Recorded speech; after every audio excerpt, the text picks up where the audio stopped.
Salam əziz dostlar, dəyərli yoldaşlar, mənim adım Həsəndir. Bugün sizinlə birlikdə AIDA modeli nədir marketinqdə və yaxud da kooperativdə bunu öyrənəcəyik. Hazırsınızsa, gəlin başlayaq. AIDA nədir sualına çox sadə bir cavab vermək istəyərdim, amma verə bilmirəm çünki o qədər yaxşı bilmirəm. Deməli yoldaşlar, AIDA əslində qadın adı deyil. AIDA modelin adıdır və əslində bir abreviaturadır. Yəni müəyyən sözlərin baş hərfləridir. Hansı sözlərdir bunlar və niyə əsasən bu cür seçilib? Ümumilikdə biz əgər bir copywriting reklam mətni yazırıqsa, onu 4 hissəyə bölməliyik bu modeldə. Birinci hissəsi AIDA-ya uyğun olaraq, müvafiq olaraq attention, yəni diqqət cəlb eləməlidir. Bəs ikinci hissəsi nədir? İkinci hissəsi diqqət cəlb edilən mətnin növbəti olaraq insanda bu mətnin davamını oxuması üçün maraq yaratmalıdır. Yəni interest. Bəs üçüncüsü, maraq yarandıqdan sonra burada bəhs olunan məhsul və yaxud da xidmətə insanın istəyi, arzusu olmalıdır. Bu da desire-dir. Bəs dördüncü nədir? Dördüncü A söhbət nədən gedir? Bu isə action sözündən gəlir. Yəni bir növ aksiyon olmalıdır, hərəkətə keçməlidir. Call to action, hərəkətə bir çağırış olmalıdır orada.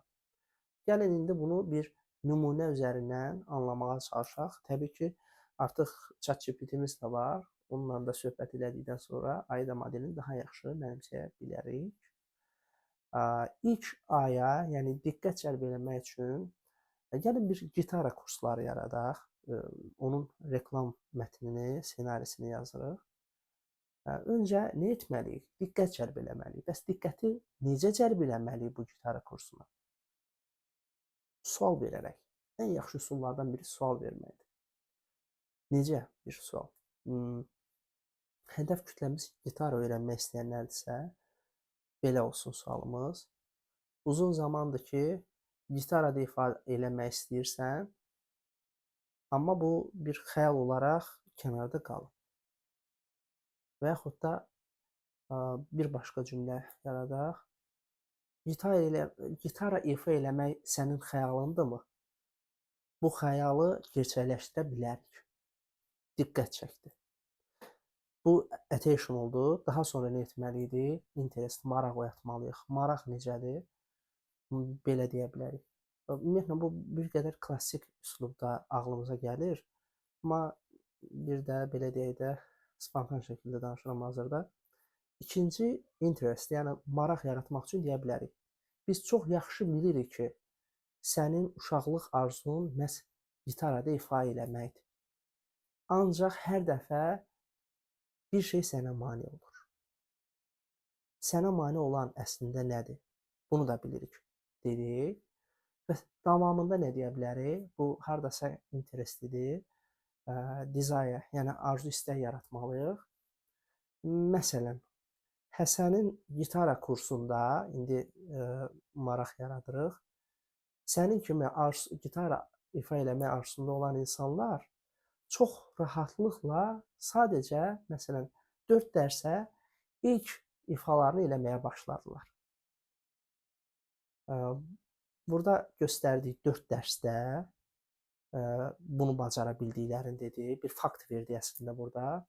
Həm də bu istəyə çatdıqlarını təqribi olaraq verə bildi. Təbii ki, daha yaxşı da ifadə edə bilərdik fikrimizi. Böyütməyə çalışaq, o istək yaransın. İstəyi necə yarada bilərik? Təsəvvür yaradaraq, fikir yaradaraq. Deyə bilərik ki, təsəvvür elə artıq 4-cü dərsdə sən istədiyin, o arzu etdiyin ifaları ifa eləməyə başladın. Və ətrafında dostların da səninlə qürur duymağa başladı. Biraz qəribə oldu. Başqa deyək, biraz da təkmilləşdirməyə çalışım.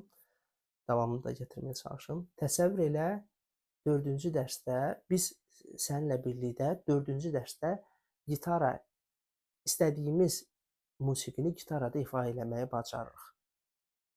Və sən dostlarınla və ailənlə birgə də sevdiyin musiqini onlar üçün ifa eləməyə bacarırsan. Gör bu necə möhtəşəm olardı. Bax, qəşəng bir istək yaratdım da. Təbii ki, biraz daha da düşünsək, spontan olmayıb da, biraz da bunun üzərində işləsək, çox yaxşı insanda o arzu, istək yaranardı.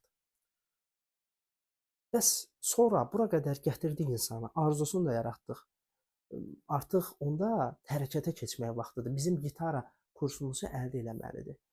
Burada da çox klassik yenə yanaşmalar var. Eşitmisiniz də yəqin ki, indi al, indi qoşul, qeydiyyatdan keç, dərslərimizə yazıl. Bu qəliblərdən yenə istifadə edə bilərik. Yəni hərəkətə keçirmək üçün indi belə eləyək, bir FOMO effekti yaradarıq. Bu haqqda da gələcəkdə danışarıq. Yəni sanki tələsdirmək kimi. Necə tələsdiririk? Deyirik.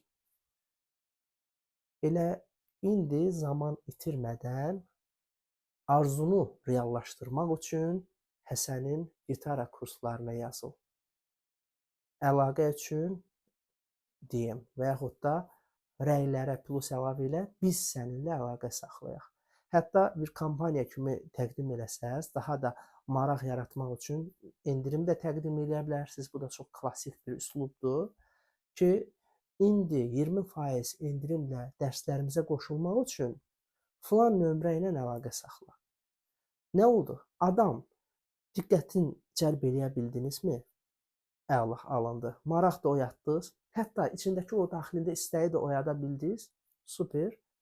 Və nəhayət o insana yol göstərirsiniz ki, sən bu istəyində varsan, o zaman gəl bizim kurslarımızdan faydalan. Yekun olaraq AIDA modeli nə oldu? Diqqət cəlb edirik, maraq oyadırıq, istək yaradırıq, sonda isə hərəkətə keçirərək öz məhsul və xidmətimizi ona təqdim edirik. Bəli, dəyərli dostlar, bugün sizinlə birlikdə AIDA modeli nədir sualına cavab tapdıq. Bəs sizcə növbəti sualımız nə olacaq ki, ona birlikdə cavab tapacaq? Bunun əslində bir cavabını tapmaq üçün çox qarışıq oldu, davam edirik. Bunun da cavabını tapmaq üçün nə etmək lazımdır? Biraz səbr eləmək və səhifəni izləyib bildirişləri açmaq lazımdır. Hələlik.